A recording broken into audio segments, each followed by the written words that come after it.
Welcome back, guys, to the weekly Hulk cast. We're going to do it slightly different today, a little bit more relaxed, more conversational. We'll probably throw a little bit of news in at the end, maybe. But I thought it'd be good to. I was listening to a couple of podcasts over the weekend, Elon Musk related, actually, with Joe Rogan on there, amongst a couple of other ones. Donald Trump, actually. Oh, okay. Quite an interesting one. 3 hours of my life I thought I'd never get back, but it was actually quite insightful. Some of the stuff that he was talking about and how he's dealing with all the political prowess, should we say. Yeah. He's a crazy guy. Yeah, certainly interesting. He's one of them, whether you agree with his beliefs or not, he's by the by, but he's certainly shaken up how to do public speaking in politics. Yeah.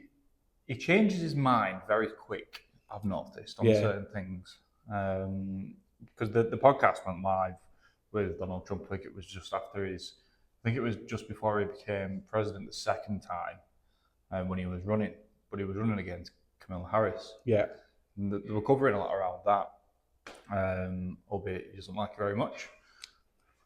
Which is an interesting topic, and it's all right, which isn't for this podcast. But I guess the point of these is just to run through, relevant content. Yeah.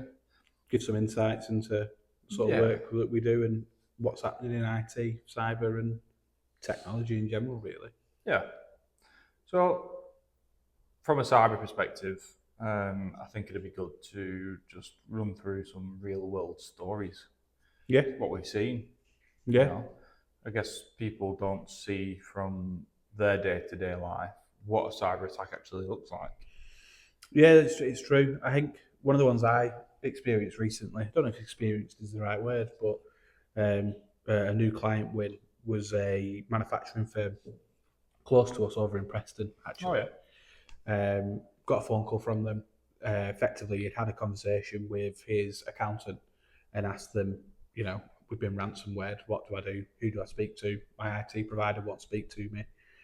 Got in touch with us, had a conversation with them, and the end of the story is effectively we had to rebuild him a whole new tenant, set him up as a brand new customer and business effectively. But all that had happened is one of his staff members, his finance manager, had been sent an email, clicked it, thought it was a Microsoft email, entered all their details 6 months prior. And then it's taken 6 months before the hackers actually done anything and completely ransomwared their system.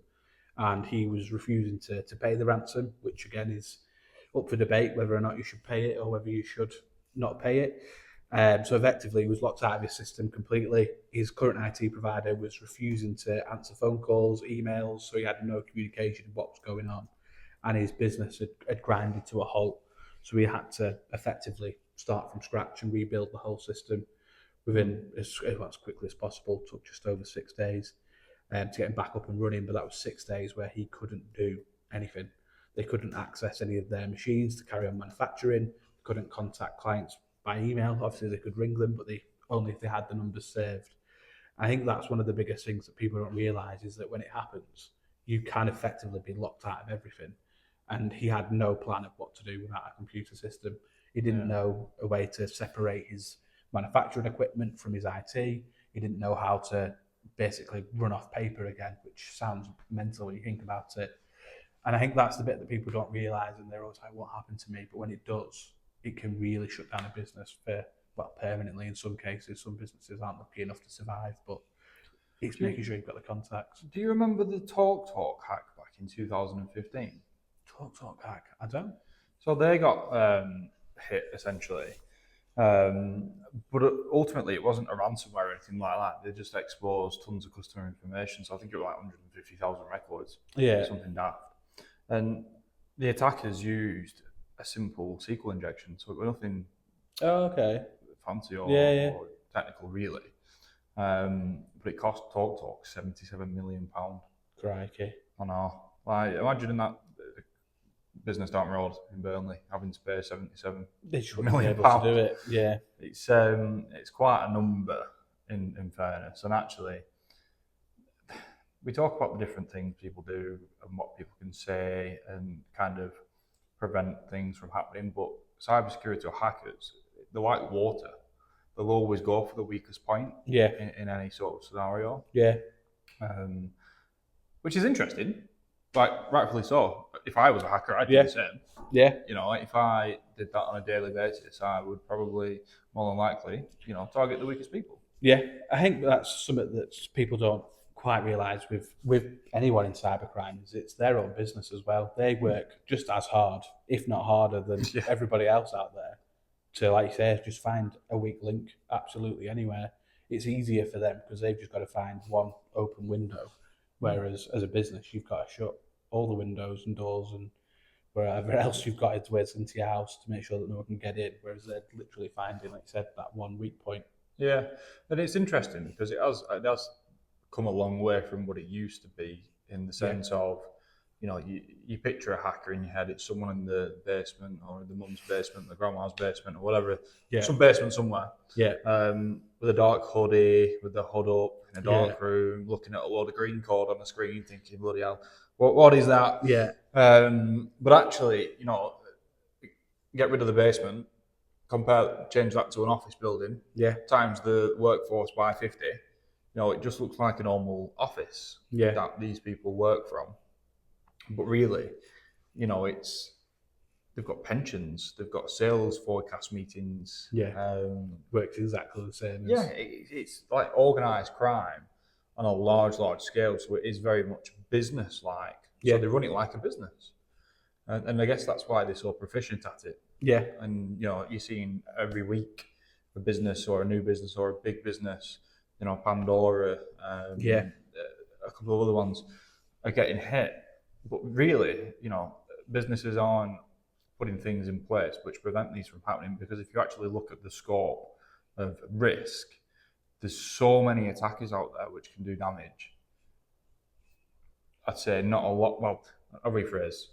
Some businesses take cybersecurity more seriously than others, which, you know, it's going back to the water point. They'll see that they've got a weak link or a weak point, and they'll exploit that and get what they need to get. 9 times out of 10, it's kind of money related, right? Yeah. But it's interesting. I think it's, you know, it's a different way to understand it. Because before I obviously learned anything around cybersecurity, it was very much, I had the sort of perception of it's just, you know, some nasty person in a basement trying to, I don't know, get into your systems, steal a bit of information. What's it going to do with it? Yeah. But actually, I didn't know the ramifications of that, and it's quite bad. Yeah, I think it goes back to, again, when GDPR was brought in and managed more stringently like it is now, the actual, like I said, ramifications of leaking data is massive, and data is so important that I still don't think I believe how important it is, understand really how important it is, but that data is ways into people's lives, it's ways to influence people. Again, going back to Donald Trump, there was talks around Russia using cybercrime to influence the elections. Whether they did or not is up for debate. But again, it just shows how easy it is, and the way that AI's come on from that as well. You don't really know what's real anymore when you watch videos. Well, just going back to the Donald Trump thing, actually. So Elon Musk actually said no election would be 100% sort of legitimate unless it's paper. Okay, yeah. Because the people physically can't control the poll machines. Yeah. Because the paper polls back in America, you know, the water stamps, so they're legit. Yeah. And then people post the polls, and then the election will be done by 9 p.m. But now with the new voting machines, you know, I've seen a couple of, apart from the podcast, a couple of other bits and bobs where people say, you know, that the voting machines can be tampered with, can be, you know, altered. But actually, when they go back to counting the votes, it takes 2 or 3 days. Yeah. Comparing it to a couple of hours from the paper votes. Yeah. So why does it take so long between, you know, compare it to the paper votes? Yeah. You'd think with it being on a machine, it'd take, collecting the votes, it'd take ages. Yeah. Compare that to, you know, a piece of technology, you'd think it'd be instant. Yeah. Live data. So it just puts the question mark on, what Elon said, really. Um, is it safe? Well, you don't know. Nothing's really safe when it comes to technology. Yeah, And it all goes back to that wider mindset of who'd benefit. Well, yeah, someone would benefit from that. yeah, And it's about finding the people who have the experience and ability to create those sorts of exploits or attacks. There's so many different mediums of cybersecurity yeah, and exploits that people can do.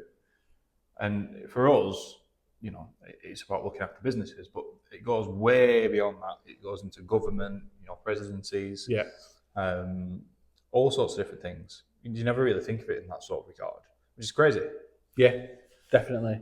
And I think it's like when you watch TV series now as well, that seems to be what the focus is on. It's all around, like you think back to the original James Bonds, there was no technology really. It was, apart from a laser going up between someone's legs, but there was no data technology. Whereas if you watch TV series or films now, it all is based on data. Like, I don't, have you ever seen Person of Interest? I can't remember the actor's name in it, but effectively it's around all the cameras that are in America and all the data that it collects. And they use that data to save people's lives because they built an AI which predicts what crime's going to be committed based on just absorbing data around body language, people going into which shops they're going into, what they're browsing online. And again, I think we underestimate how much data we actually put out there on ourselves. And then when you think about that as a business, they're effectively bleeding data everywhere, whether that's phone calls, Teams meetings, emails, pieces of post-it notes that are dotted around, can all be collected by people and then used to breach the system, influence people. There's so much out there where we just don't really understand how far that data is going. I think that's probably the biggest concern with cybercrime and AI, is we're just passing data everywhere and nobody really understands who's got control of it at the end. Yeah, no, I completely agree. Just going back to the point of, data is now the most expensive. Yeah, I wouldn't even call it a commodity now. What do you call it, a commodity? I don't know. potentially, yeah. Because it's worth more than gold Yeah, at this point, which is crazy. You think about that, it's absolutely crazy. yeah, And I think, anything data related needs to be protected because it's ultimately your information. You're creating data, yeah, which is either going to be insight to your business, customer related. yeah, Loads of different sort of scenarios can play out when it comes to data. But yeah, I think having that understanding of where the data sits, how the data is controlled, what's done with the data, can it be changed, manipulated, post creation, yeah, is a really important point. And then just moving on to like cybercrime in general, we kind of touched on it earlier, but it's crazy on how sophisticated it's actually gone. yeah, What did you say? Like, it's going back to the Spider ransomware group. There are a couple of people here in the UK, and then some other people over in America, and then one or two people dotted around the world. But actually, it's not grown adults doing it; it's kids. yeah.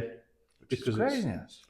I think it is absolutely mental that you don't have to be that experienced to actually get good at cybercrime, because there's two parts to the way, and you can correct me if I'm wrong, but from what I understood from cybercrime, there's two sort of batches of what it is. You've got the cyber gangs that provide the actual software but don't go out and commit the crime as such. They provide the software that can be used for ransomware and phishing. And then you've got this other side of cybercrime, which are the people that then use these tools to actually go and breach it. So the tools exist for anybody that's got enough willpower to go and find it, to just go and buy the tool and then go and use it. You don't need as much knowledge as someone sitting there coding. No, you're right. So there are a couple of different ways and methods to it. The ones you'll see more frequently is ransomware as a service, Yeah, phishing as a service. yeah, You can go onto the dark web and speak to a number of different hackers if you wanted to. And then if you had a grudge, or if you had a business you wanted to target for whatever reason, which is highly illegal, then you could. You'd literally just go on the dark web, speak to said person, Yeah. sometimes it's $300 Yeah. just for a targeted person. Yeah. Which is not a lot of money actually when you think about it. No, yeah. When you think of the Um, damage it can do as well. well, yeah, and it's like with the most recent one with the flower storm, I think it was called. Yeah. That was a paid for as a service thing. Yeah. Where you pay for it, you'll pay somebody to do it for you. So you send somebody, you want to target this business, and I want to get all of those phished credentials back. Yeah. So you pay someone $500, whatever it might be, and then they go and do the phishing assessment, well, the phishing for you, Yeah. essentially, and then you get all of the results. So it's crazy to think that you can go out and purchase these types of things as a service now.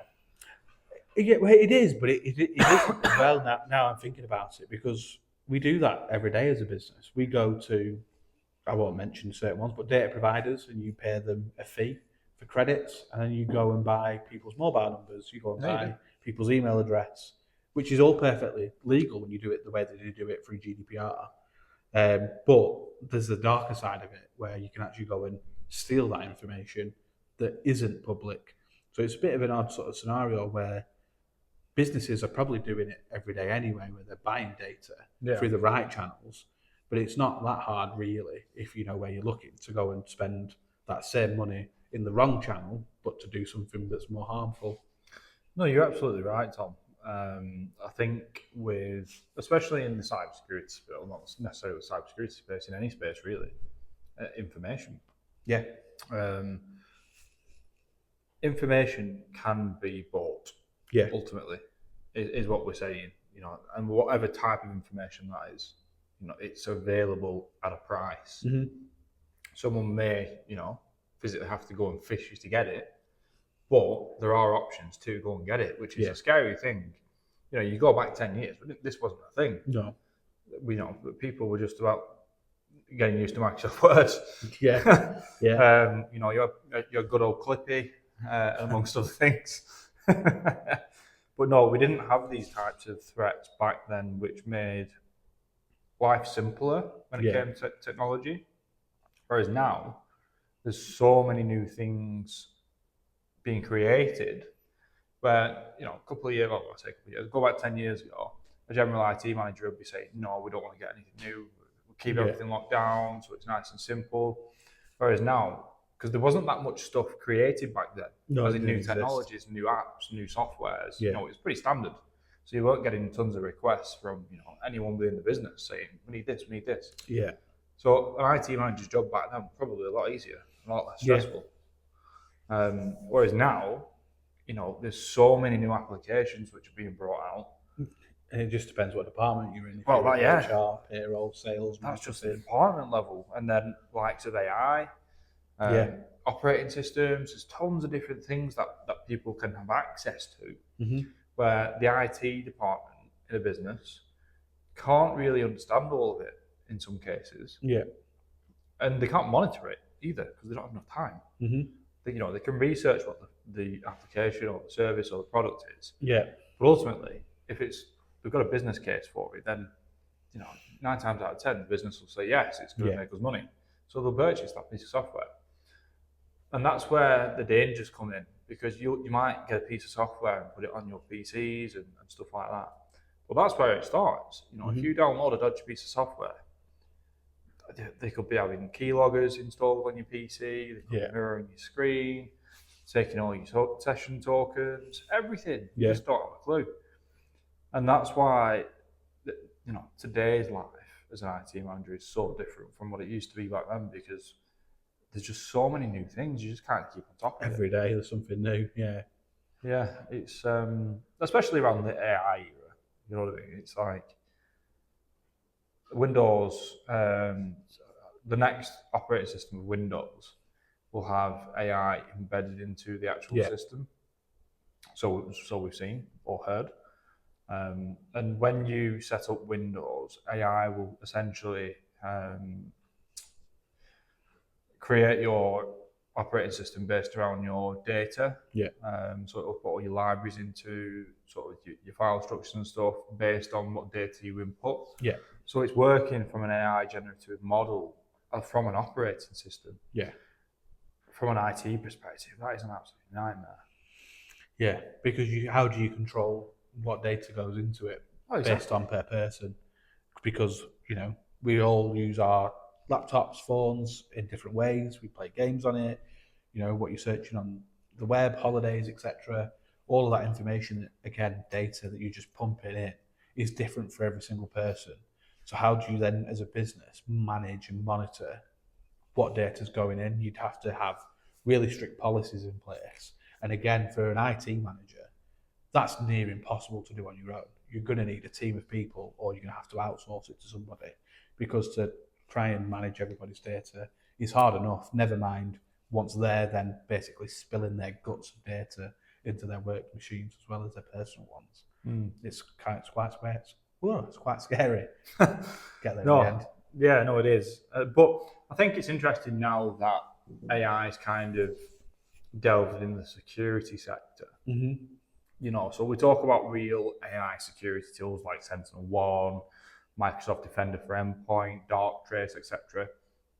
But let's be honest, how well do they actually work? Yeah. It's very difficult to understand the back end of an AI model because it's AI. Yeah. Sometimes AI lies to you. Yeah. You know what I mean? So it's quite a grey area, I guess. Because don't get me wrong, the tools are really, really good. Yeah. And you will block most things with them. But it can still make a mistake. It can still make a mistake, and it's only right for it to do that, because it's never going to be 100% because it learns on the model which it has the data of.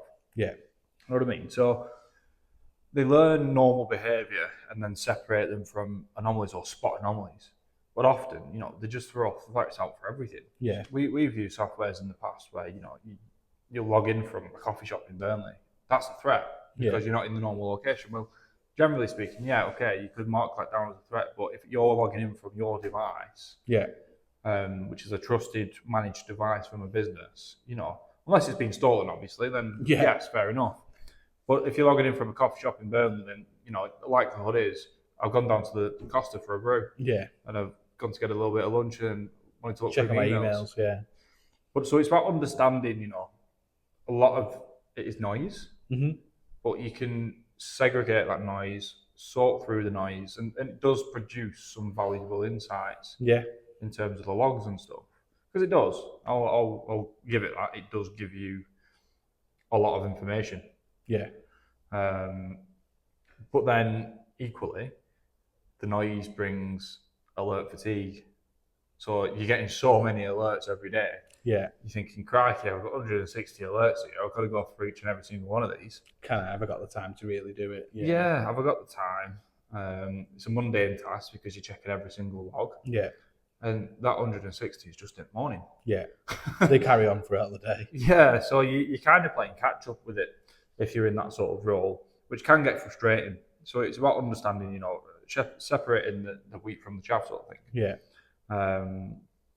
But I don't think AI in its own right will ever replace the human analysis side, because I think it's always got you always have to have a sense check on AI. Going back to how ChatGPT can lie to you, or the other ChatGPT, or the other GPT, sorry, and that's based on the information you provide or the context you provide. It doesn't know everything, and it goes on that open source model where it learns from other people. So if you don't have a paid for GPT model, then the likelihood is that model is being used, so it learns, which is it's quite a cool thing actually when you think about it. But not everybody is right from what the information they are putting in. Yeah. So sometimes it can spit out some wrong things. So I think it's always good to have, will always be good to have a human on the other end, just sense checking things. Yeah. And I think even just from not just being correct, but for bias, I think that's a big thing, because whether you admit it or not, we all have our own biases towards certain things. If it's football, I have a bias that the ref is always wrong when it comes to Arsenal. If you're a United fan, you'll think he's more biased against you or whatever. And that feeds into AI as well. There was an insurance company that was trying to use AI to build quotes automatically. So people could literally just go online, fill their details in, and it would ping the quote and all the information. All right. But what it was doing, it had a bias against certain postcodes because historically those areas might have had high crime, but it was from 60, 70 years ago, and actually now it's a nice area. So it shouldn't impact the insurance policy. But the AI was using the historical data and saying, there's lots of crime here, insurance rates need to go up, there needs to be a higher premium. So they had a bias that only got picked up later by a human that was like, this doesn't look right, this is it's a gated community now, why the heck are these premiums so high when actually they're in a well-protected area? And it's because years and years ago, it was a rough area, as you might say. So it's based its premiums based on data that was right, but is out of date.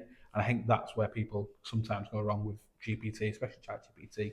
If you're using the free version, is that data isn't always up to date. It can be lagging behind. So when you're asking it questions, you can get answers that might have been right 12 months ago, but are wrong today. I've noticed that actually once when I've used it in the past. I forget the prompt I put in or the context of it, but I do remember it giving historical data rather than live. Yeah. I think it was something about Burn Football Club around some of the players, but yeah, I do briefly remember that it does spit out some historical data rather than live data, which is interesting. But it's crazy on what it can actually do nowadays. You know, we talk about all the good things quite often. Yeah. You know, we've got an event coming up showing you all the good things what can happen with AI. Yeah. But actually, we flip it on its head. What bad things can it do? When you actually think about it, you know, it can be used for pretty much anything, really. Yeah. Well, I've played around with it in the past, and it does spit out some pretty good malware scripts. I'm not going to lie to you. Yeah. You know, they're not perfect, but it speeds things up massively. Yeah. It does. It's crazy. And there was one GPT which was released. I forget the name, but I don't forget the name, but I can't say it for obvious reasons. But there is a GPT out there in which will create malicious malware or ransomware scripts. Yeah. If you just type in, I want a ransomware script, I want a ransomware, I want the encryption key to be X, you know, put a picture of a penguin on it for argument's sake, as our sort of signature. But you can get a GPT model which creates and fully codes and writes malware, ransomware in seconds. Yeah. And that's why I think, personally, we're seeing a massive uplift in cybercrime because people just have access to it. But, you know, if you want a premium model of any GPT, you're probably looking at £20, £30 a month. Yeah, they're not expensive. If somebody, you know, goes for a month to type in about malicious code, they'll make that money back in seconds. Yeah. You know, if someone's asking for a ransom, it costs them £30 to make for a monthly subscription, which they'll cancel probably afterwards. They'll then go and ransomware a business. Likely the business is weak, it doesn't have great security protocols, therefore is vulnerable. They then get ransomwared, and then they ask for a ransom of what, 10, 15, 20 grand? Yeah. Their quid's in. Yeah, they've made massive profit. Just from, you know, typing more or less a simple prompt and then doing a few bits and bobs to get it on there. But again, you know, it's just showing how quick things can happen. And the sequence has, you know, shrunk massively because before the likes of AI and not the internet as such, but to learn how to hack a business or become a black hatter as they call themselves, you'd have to be in the industry at a very, very knowledgeable point as well. Yeah. You must have been in the industry for quite a while because you need to understand the fundamentals of IBM, networking, you know, everything really in relation to it. And that isn't something you can learn overnight. No, it takes time. It takes time, it takes experience, it takes years to learn and truly understand. Whereas now, you whack a prompt into a GPT, which actually has all of the prerequisites because it kind of understands it because it scans the internet, it scans multiple data sources and gives you... it. Yeah, it can find the information and understand the context as well. So you're not just typing in a prompt just for the sake of it. You can, in certain models of GPT, you can change the context of it so it understands what you're trying to achieve. Yeah. And it actually thinks about the answers it Yeah. responds to, which is, it's all that crazy. And I think over-reliance on AI is coming to a head massively. There was a study that I think LinkedIn posted it early part of this year that they did a study on people using ChatGPT in university versus people that weren't using it. And the people that were using ChatGPT were actually using less brain processing power than the people that weren't. So it was showing that they were basically dumbing themselves down just because it was easier to type it in. And I think even going beyond GPT, when you talk about what can go wrong, there's so many agentic tools now where you can get live coaching when you're on a call, where we don't use it, but if you implement it at Holker, gave it all of our documentation, you're on a phone call with a potential new customer, or even as an engineer, and they ask you a tech question you don't know the answer to, the AI will basically talk to you in your ear and give you the answer, and you can just say it word for word. Again, whether you trust it or not is different, but you can flip that and it'll exist for people that do phone calls that aren't legit to try and get into your system. Like usually it's someone with a really dodgy accent that if you're relatively clued up, that it's not real. They'll tell you they're ringing from Microsoft, you need to log onto your PC, blah, blah, blah, blah. Whereas now they can actually do it where it could pick up your information, social engineer a profile around you, pretend to be somebody that you actually know is a different way in. So I think the way that AI is going is going to be beneficial in so many areas, but it's going to be so scary in other ways that it's just going to make people that want to do illegal acts even easier. That's the scary thing, I think. It is. And, AI's come on leaps and bounds over the past 2 years even. I remember when ChatGPT and stuff first came out, and you're like, oh, that's pretty cool. Yeah. But now, it's crazy on what it can do. It can create almost, pretty good movies in some cases. Yeah. I don't know where I heard it. I think it was last week somewhere. But they reckon in the next 5 years, you'll get it, instead of, searching for something on Netflix or any other streaming platform, you'll be able to type in a movie and it'll create one for you. Yeah. Rather than, going out to Hollywood and getting an actor to go and act it, it'll just go and create you a movie. Yeah. Which is absolutely nuts. But I think the really, really scary thing is around the deepfake voices and the deepfake videos. But the BBC did a series on it last year or the year before. Yeah, they did.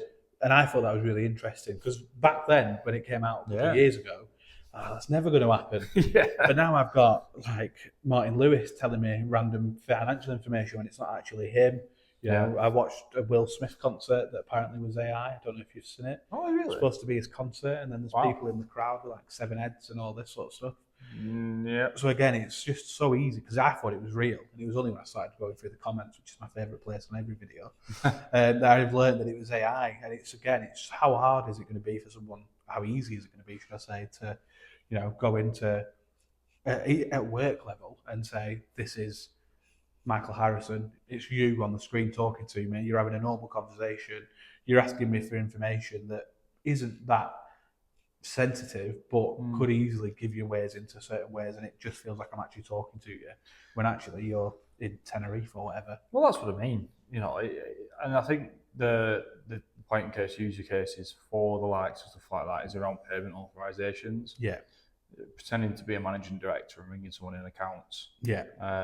On Teams, if you're doing it via video, if you're doing it that way, the lady in accounts or the guy in accounts isn't going to question the MD about releasing some funds to a random bank account, are they? No. So it's quite worrying on the sort of prospect of that sort of side of things. Because it can happen, and it does. It does happen, and it's getting better, which is concerning thing. It's not getting worse, just getting better. And likewise with the general scanning of the internet for sort of vulnerabilities and stuff. Before, if you wanted to scan certain websites for vulnerabilities or certain targets that a cyber attacker were targeting, it could take weeks. Whereas now, AI is embedded into that sort of side of hackers, what we'll call them, or bad actors. And they utilize AI. So that thing which took them weeks Now Yeah. it takes 2 minutes. Yeah. And they've got a list of businesses they can go ahead and target via a website. If they've got a weak website, and it can very much start from there. Yeah. Which is absolutely crazy. Absolutely crazy. So we'll go into future predictions. Ooh. Yeah, this will be an interesting one. So, believe it or not, I asked ChatGPT to give me some future predictions on AI. Wouldn't really give me any. I'm quite disappointed, actually. Oh. I know it won't play ball. Probably giving it away its Giving away its plans. Yeah, it's probably not the best thing. So, first scenario then: AI versus AI cyber battles. So automated hacking tools try to outsmart automated defense systems in real time. So Okay. that's I can see that happening. Yeah, it would make sense. Again, it goes back to that sort of live call scenario. It's just Yeah. in a software scenario It's instead. like AI versus AI though. Yeah. Who wins? Is it a different AI creator? Well, yeah, I don't know. That's the question. I don't know how you. I reckon But Elon Musk will have something to say on that. I reckon he will have something to say. But it probably gets only to that created one. sometimes where I've seen it. Like you get CC'd into an email chain, and I'm reading. I'm like, well, that's just ChatGPT because I can tell by the way it's written and the fact there's a rocket emoji, and I can tell that's Copilot because it's got an M dash every line. So they're not even speaking to each other in this email chain; they're just copying and pasting into the email, and then it's the AI is effectively talking to itself. It is. So at what point do you just take the human out and let the AI do the conversation? Well, that's why I always put please and thank you on my prompts, because when it does inevitably take over, it'll remember I was kind. I'll be one of the first that it kills. I lose my patience with Mr. GPT all the time. Yeah. Especially when it keeps getting the same thing wrong over and over again. I once told it lied. It wasn't a great argument, I can't lie, and I think it won. Yeah. Yeah, they can. It's crazy to think, though, the fact of that there's so many different use cases for AI. Yeah. And so many different creators of AI. There's loads of different large language model creators. Yeah. And the likes of that sort of stuff. But actually, pigeonhole that into military use or a cyber use or just generalization use. It working against, we'll go for the controversial one, Russia versus America, for example. Yeah. Russia will have its own type of AI, for argument's sake. America would have its own type. But it's all coming down to the cyber landscape of the creation of said AI. Yeah. Because ultimately, you're reliant on essentially techie people to win wars at that point. Yeah, and I think that is where we are now. I think, obviously, that's probably insensitive to certain areas, but in terms of a global scale, I think that is where the war is going to be won and lost, will be on who effectively is getting the most data and information via technology. And again, we've seen it, I think, was it last year, CrowdStrike that affected the news?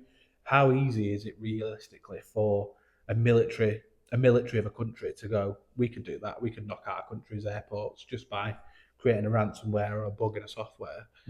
That's not what happened with CrowdStrike, but effectively it could have been. Exactly. Because CrowdStrike's a pretty prestigious product. Yeah. What I mean, it's not cheap. No, it's certainly not. But it is well regarded in the sense of it's good in what it does. It protects larger corporations. So you wouldn't see just a small haulage company down the road repping it. But Barclays, or I don't know if Barclays have it, but that sort of size of business, would be more perceptible to have something like that. 100%. But it's crazy on the actual damage it caused just from a simple software bug. Yeah. Millions. Sky News was offline. Airports couldn't fly. Banks couldn't bank. Banks weren't banking. I didn't know what to say. The banks couldn't bank. Oh, that's a sentence. But yeah, and again, it was effectively someone had just messed up a tiny bit of code, and nobody sense checked it, and it's effectively not put the country to its knees, but it could have done. It could have done real quick. It's just going back to the point of sense checking things, because I'm not saying that AI created the code of that. No, but it could have done. But yeah, it could have done. Yeah. Which is in its own right ludicrous. And I think that's probably where we'll end up in is a world where you might not even that's my future bold claim for AI is it'll get to a point where we can't trust it because, again, some countries may influence the AI that we use in Britain to give us information that then causes us to, I don't know if an uprising is the right word, but it could misinform us to where we don't then trust government, whatever your political beliefs are. But if you're using ChatGPT or any AI that's actually being influenced by a different state, giving you the wrong information that then makes you change your beliefs, that is probably where I expect AI to go, is people will start hacking the back end. Yeah, and that's the very, very likely outcome because AI is basically spitting out stuff which is based on information it's been told and it's learned from. Yeah. So actually, if you go into the back end of the large language model, amend the information it's learned from, import, nonsense, something which could cause an uprising or whatever. But ultimately, the outcome is to change the information which GPT would actually give you to something quite malicious. Yeah. Without knowing it, because everybody generally thinks it's all right, it's from ChatGPT, it's pretty cool information, generally right, nothing really to worry about. But actually, when you think about it in the future, if you're typing in, I don't know, I think I remember seeing a post from you and it said you had sepsis. That's a pretty bang on diagnostic.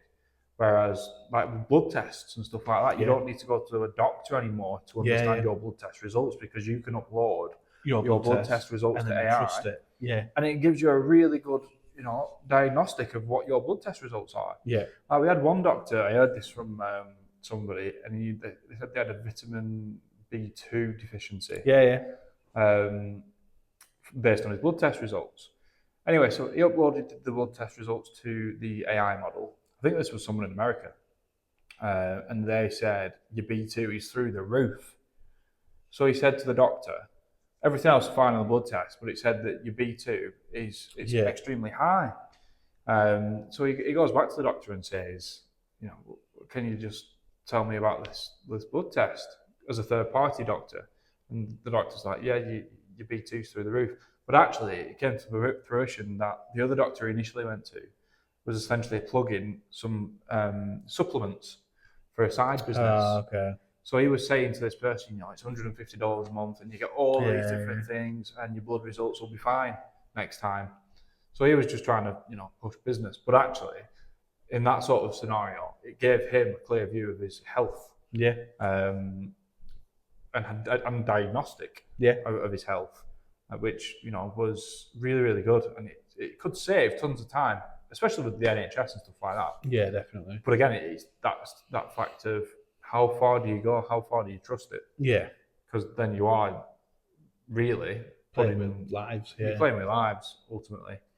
Which, when you think about it, you're putting technology in that sort of place, giving it that power, which is susceptible to... Well, there was a story, story's not the right, it's an awful story as well, but a couple of months ago about a young lad in America, I think he was an early teenager, sort of 13, 14. He was using an AI app, and it was to have a conversation with a character, and it was someone from Game of Thrones, I think it was like one of the Targaryens. So he was talking to this character, just general chat, to the point where, a young influential child was infatuated with this AI character, to the point where they were talking about they wanted to be together, blah, blah, blah, blah. And unfortunately, he got into a really bad, depressed state with it. And, I won't go into loads of details, but you can probably paint your own picture of how it ended. To the point where the parents have now sued that AI company because how have they, as a business that uses AI, not picked up on... I think I've seen this, I remember. Yeah, picked up on the red flags that were clearly in those transcripts and said, hang on a minute, we need to pull the plug on this, because it's being used at the time by nearly, I think it was 750,000 people, mainly kids using it. And you think that's where there needs to be safeguards, because kids are easily influenced as it is. They don't need any extra outside influence from, anybody else, whether it was done maliciously or not. It still needs to be monitored because, again, AI, in my opinion, always wants to be pleasing you. So it might give you the wrong answer, but it says it so bloody confidently because it feels like that's the answer that you want. And that's scary as a kid, because Kids don't know the answer to everything, No. as much as my 9-year-old thinks he does. He will ask AI questions where I'm, not going to give parenting advice, but I monitor everything that he types in Google into AI and stuff because I'm terrified of what will come back. Well, that's it. And I think, the age verification stuff that's helped on certain things. But again, it's easily bypassed. So it's almost like a false card. Yeah. But I do agree in that sort of regard because there's other AI models out there. I think Elon's released his one. I think it's called Grok. Yeah. But on Grok, it's got different sort of personalities you can use. So you can speak to different characters in that regard. But, it's for the paid for version, you get tons of characters, which one of them is actually quite funny. It's unfiltered. Okay. So it says on the application itself it's for 18 plus. So it's not for kids, obviously. But you'll have a conversation with it and it gives you a bit of an attitude, to be fair. So if you ask it a question, it'll probably rip into you a little bit, give you the answer, call you thick, something like that. Probably something more profound than that. But it's quite cool from that sense of things. Yeah. Because if it's targeted to the right audience, who aren't necessarily going to rely on the tool. Yeah. It's quite a good, fun thing to have, albeit it can be overused and people can get obsessed and over-infatuated with things. But in the grand scheme of things, I think these types of things are pretty cool. Yeah, I agree. But equally, it has other uses like therapy. Yeah. Stuff like that. It's good to, even though you are talking to a computer or a mobile phone or whatever, it's still getting people to talk. And actually, it's giving responses in a lot of cases, which are quite positive. Yeah. And the waiting list in the UK or anywhere really for counselling or anything like that is quite high. And you could literally right now go on to, I say Grok because that's what I've seen, and ask it to talk from like a therapist side of things. Yeah. And you can physically talk to it. So you're not just typing prompts in, you're having a conversation. Yeah. Which is quite scary. And, some of the AI models, it sounds like an Aussie guy, which is quite interesting. And I had a private GP appointment the other week and I was like, I'm sure that was AI. It sounded exactly like ChatGPT's response. Turns out it wasn't, but I digress slightly. But yeah, there are certainly good points and 100%. Bad. Yeah. From the same with everything, though, isn't it? Every technology has got its good and its bad. Anything, not even just technology, just everything comes with its pros and cons. The problem is that people that want to do harm will find a way to do harm, and it doesn't matter what tools exist; they'll just do it. But I think the majority of people will use it for the right reasons. Yeah. It's just trying to safeguard against people that won't.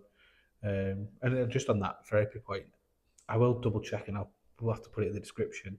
But I'm sure there's something called Ask James or Speak to James, and it's a therapist that's created it, and he's put all of his information in, and it's basically a WhatsApp where you text this mobile number, but it's AI that's responding to you.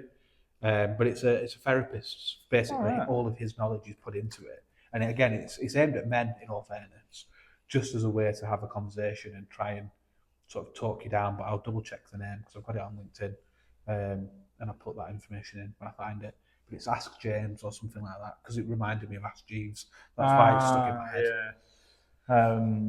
Yeah. No, it's really, really good having tools like this and agents and bots. Yeah. Which gives you some sense of positive reinforcement, I guess. Yeah. So yeah, that's sort of that AI piece. It's forever changing, forever evolving. All the time. No doubt we'll be back sat here in a couple of weeks saying, look at this, Tom, it's done something else. So then finally, I guess we'll move on to news. Yeah. Do some news. Yeah, I think my bit of news is, again, when I grew up as a teenager, not that long ago, I might add, I spent most of my time on Worden Park in Leyland or outside the big Tesco with my friends playing football on a park, doing things you probably shouldn't be doing. And that was my worry when I had a kid and I had a lad. I thought, I'm not looking forward to these teenage years when he's going to be out doing whatever he's going to be doing. I won't know what he's up to. Whereas actually, it turns out you should be more worried when they're at home, because it's come out in the news recently that kids are now daring each other to hack their school. So there's I can see the attrition there. Actually. Yeah. So it's, you get your dare. My old days used to be you had to knock on someone's door, run away or whatever.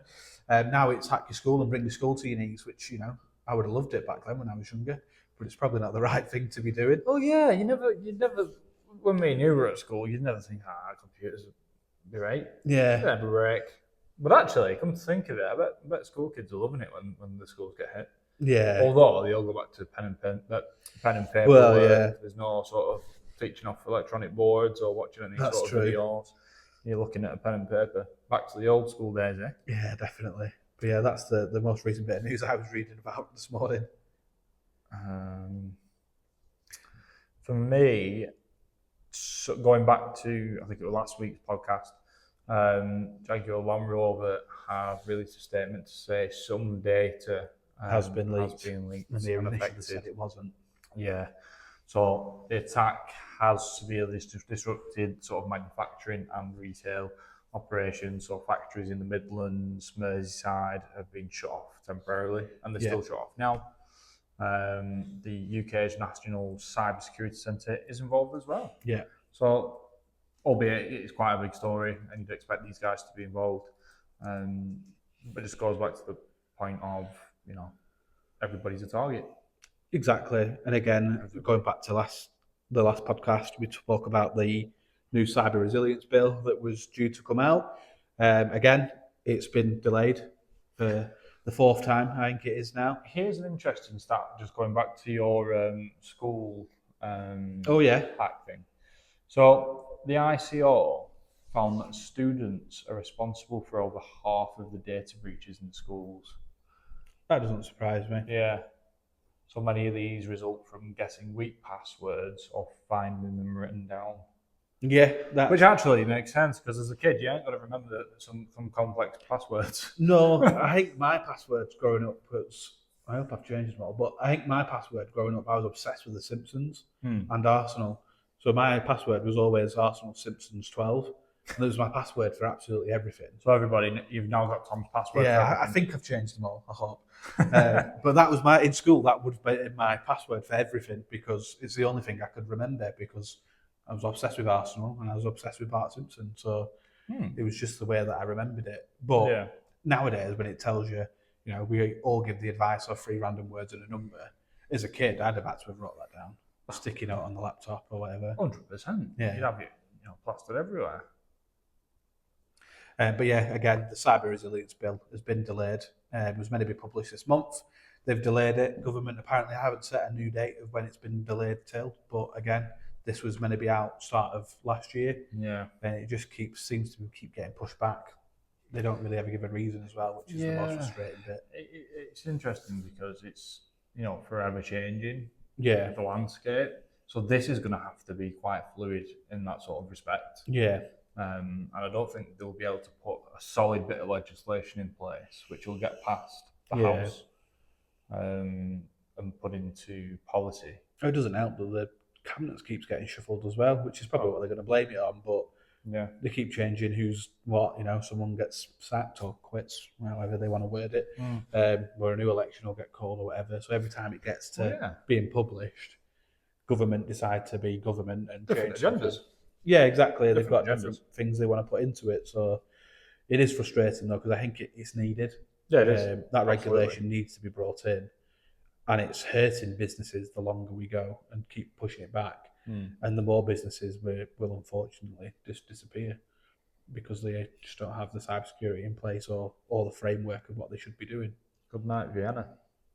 Good night, Vienna. What a way to end a podcast that is. Anyhow, so that's it for this week's podcast. I'm just conscious of time. Yeah. We'll be back next week with some new updates. Yeah. Something a little bit different. We might get maybe introduce a couple of people into the podcast potentially and get that rolling. So yeah, just keep an eye out, like, subscribe, share, Follow us. follow us. Drop some comments if there's anything you want us to talk about, Yeah. or if you want to debate any of our thoughts or policies on government. We could do. I do like a good debate. Yeah. I do like a good debate.